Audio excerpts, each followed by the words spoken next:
Você comeu no lixo? Você comeu cachorro? É verdade que vocês estão morrendo de fome lá? É verdade que vocês passam muita fome lá? Por que vocês não matam o Maduro? Por que vocês não migram para os Estados Unidos? É verdade que com o salário mínimo na Venezuela só dá para comprar um frango? Vocês têm papel higiênico lá na Venezuela? Por que vieram para o Brasil? Essas são as perguntas mais comuns que as pessoas me fazem diariamente. Alguém me conhece, começa a me perguntar tudo isso. E é muito legal às vezes, só que às vezes é um pouquinho chato, né? Toda hora ter que responder esse tipo de coisas. Mas, pra falar a verdade, muitas dessas coisas são verdadeiras. Claro, eu não vou dizer que eu comi cachorro lá na Venezuela para sobreviver, e também não passou pela minha mente, mas comer do lixo sim passou pela minha mente. E foi uma das coisas que eu pensei já no último, assim, porque eu vim pra cá em 2017.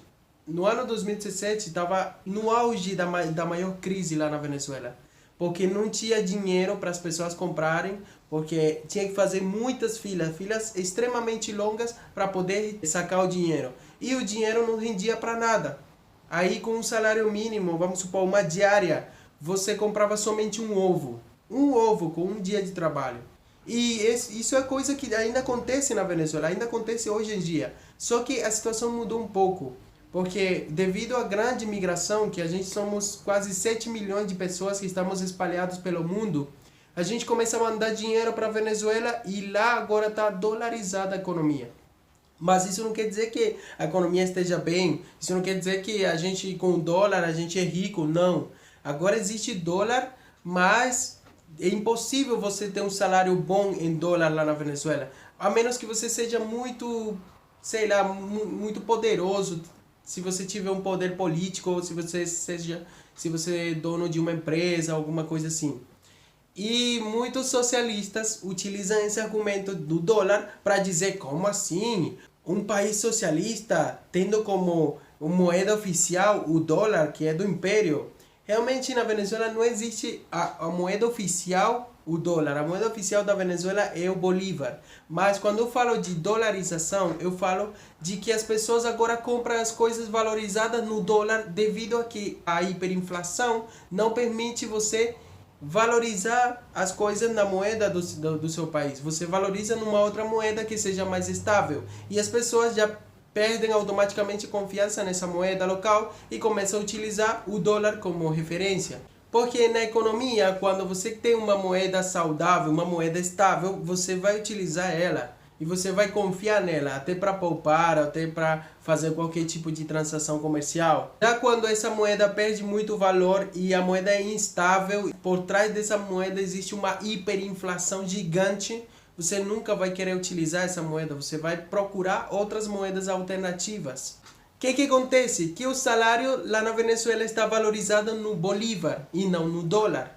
Então as pessoas que ganham no bolívar vão ter que gastar o salário delas em coisas valorizadas no dólar. Por isso que o salário fica muito baixo. Quando eu morava lá na Venezuela, a gente não tomava café da manhã, porque o café da manhã da Venezuela é muito diferente do café da manhã do Brasil. Aqui no Brasil as pessoas tomam um pão com café, um pão com café com leite, talvez uma tapioca. Se tiver dinheiro, compra um lanche. Mas lá na Venezuela a gente tem o costume de comer arepa. E a arepa é feita de uma massa de milho pré-cozida que estava escassa lá na Venezuela, porque a principal empresa que fabrica essa farinha não dá vasto para a quantidade de demanda que existe no país, devido a que as outras empresas que concorriam junto com ela foram expropriadas pelo governo. Elas se tornaram improdutivas e a única empresa que fabrica essa farinha de milho não consegue atender toda a demanda. E, claro, a gente poderia tomar uma alternativa como o pão, só que o trigo é importado, então o trigo é pagado no dólar. E o trigo vai estar num preço muito alto, porque lá não dá para cultivar trigo. Então o que a gente comia? No café da manhã a gente tomava um café só.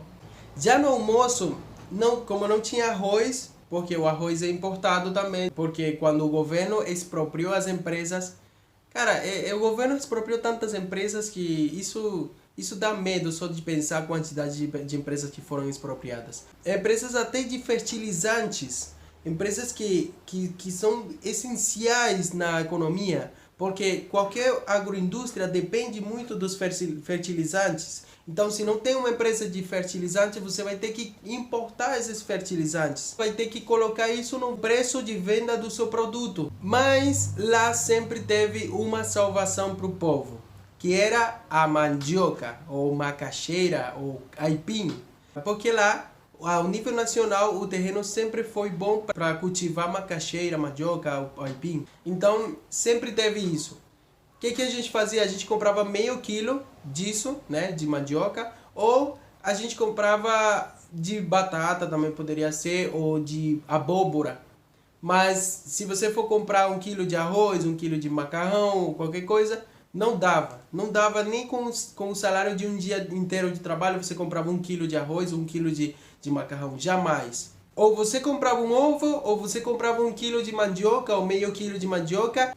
E a única proteína que tem na Venezuela, que é barata, é a sardinha.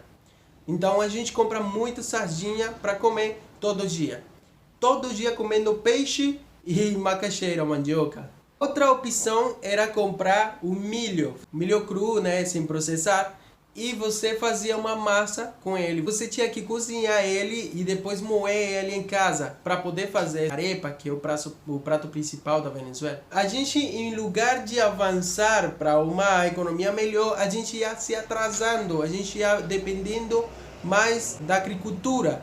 E não somente da agricultura, de agricultura familiar principalmente, ou agricultura de subsistência. Se você não cultiva na sua casa, no seu próprio quintal, alguma coisa você não come.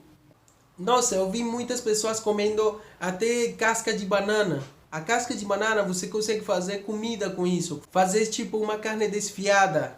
E o que a gente ia dar para as crianças? Geralmente, meu irmão, que tinha uma criança, uma bebezinha, ele dava para a criança dele almido de milho cozido sem leite. Somente almido de milho e açúcar. Porque o leite era extremamente caro. Eu tô falando de que era, porque na época que eu morava lá, em 2017, mas isso não foi faz muito tempo. A situação ainda tá horrível lá, tá caótica. E agora piorou em muitos aspectos, porque não tem nem gasolina lá na Venezuela. É tão incrível a questão da falta de gasolina, que agora o povo está roubando o petróleo, dos poços de petróleo que tem lá, para poder o povo mesmo fabricar gasolina artesanal em casa. Sim, o povo aprendeu a fórmula de fabricar gasolina em casa. Eu acho que também o povo venezuelano deveria ser estudado pela NASA. Não somente o povo brasileiro. Porque a gente inventa tanta coisa. A gente inventa muita coisa no meio da crise. Como não tem pneu, muitas pessoas colocam pneu velho colado de outro pneu antigo também velho. E aí faz um repineamento, 2 pneus um acima do outro para poder usar o carro, para poder sair, para poder fazer as coisas. Também tem pessoas que fabricam ketchup em casa. Se o ketchup é muito caro, você compra os tomates e faz todo o processo para produzir um ketchup. Também você pode fazer a mesma coisa com maionese. Então todo mundo está fazendo isso em casa agora. Todo mundo. Porque não dá para comprar isso, porque já não tem indústria fabricando isso. Então as pessoas dependem muito da importação. E a importação é muito cara porque é valorizada no dólar. Então o que faz as pessoas? As pessoas se viram sozinhas em casa. O que sim eu tenho certeza é que a Venezuela é um país que já não está muito poluído. Poluído, eu estou falando no sentido do ar. Mas a poluição terrestre que existe lá é horrível. Porque o saneamento lá não funciona.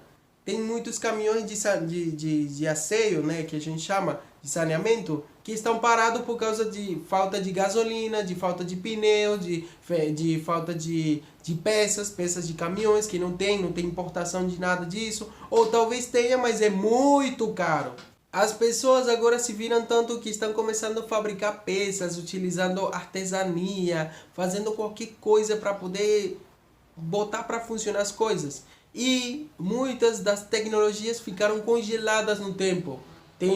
Lá não está chegando quase tecnologia de celulares. Celulares antigos é o único que tem lá, a maioria. Tem pessoas que conseguem comprar um celular atualizado, né, um smartphone atualizado, mas essas pessoas geralmente ganham em dólares ou vivem sozinhas e não tem família, não tem filho, não tem nada, então conseguem comprar essas coisas. Mas uma pessoa comum, com uma família comum, ela não pensaria em comprar um smartphone, ou uma televisão, ou um computador, nada disso. Tudo isso ficou esquecido. As pessoas principalmente agora pensam só na comida, principalmente. Claro, a gente não come bem morando na Venezuela. A gente come uma vez por dia, ou 2 vezes, às vezes, ou até 3 vezes num dia bacana, num dia que você consiga comer bem.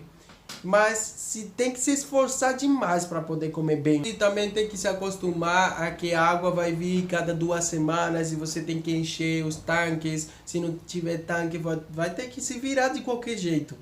Então, nem água, nem luz, nem gasolina, nem comida. Meu Deus, isso é uma loucura. Aí ainda as pessoas perguntam por que todo mundo está vindo para cá. Eu estou muito grato aqui com o povo brasileiro é muito acolhedor e eu me sinto muito bem aqui, graças a Deus. E pouco a pouco a gente vai melhorando, né, a nossa situação. Mas eu passei muita dificuldade. Inclusive, quando a gente chega aqui no Brasil, a gente primeiro chega no norte, cruzando a fronteira, chega no estado de Roraima, Boa Vista. E Boa Vista é uma cidade que está com muitos problemas, principalmente por causa dos venezuelanos. Lá não tem emprego. E depois vem Manaus, que seguiria a segunda alternativa. E também não é uma alternativa boa. Manaus é uma cidade muito grande, uma metrópole, cheia de desigualdade, cheia de problemas sociais. E a gente também vai procurar emprego e eles também dão algumas preferências para as pessoas de lá, porque lá também existe desemprego dos próprios brasileiros. Então, com a chegada da gente, aumenta mais ainda o desemprego.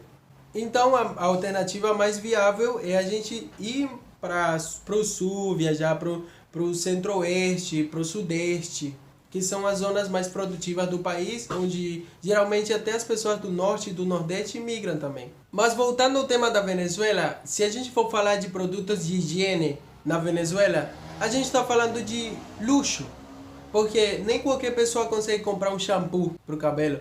As mulheres estão fabricando o seu shampoo caseiro.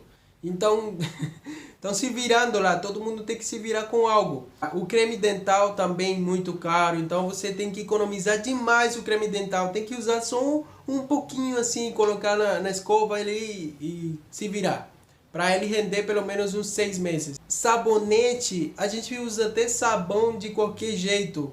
Sabão em pó, sabão de lavar louça, qualquer sabão e a gente toma banho com isso. Desodorante. As pessoas lá na Venezuela utilizam bicarbonato de sódio com limão. Isso é um desodorante bom. Tira pelo menos aquele fedor. Roupa. Existem na Venezuela vários, a gente chama de peroleiros. São feiras de desapego, né? Que chama aqui no Brasil. As feiras de desapego. E a gente compra roupa lá usada e a gente usa. Todo mundo tem roupa usada. Até porque a roupa nova é de muita má qualidade. Se você for comprar uma roupa nova de um preço que você possa comprar. E as lojas de roupa também vendem verduras, vendem comida. Porque é o que mais se vende. Você vai para a Venezuela num shopping, você vai para uma sapataria e vai ver comida dentro das sapatarias, você vai ver verdura dentro da sapataria, porque dá para vender isso. Isso é o que mais vende. Você não vende muito sapato, não vende muita roupa ou qualquer outra coisa. O que mais se vende lá na Venezuela é comida. O salvador da pátria também da Venezuela é a manga.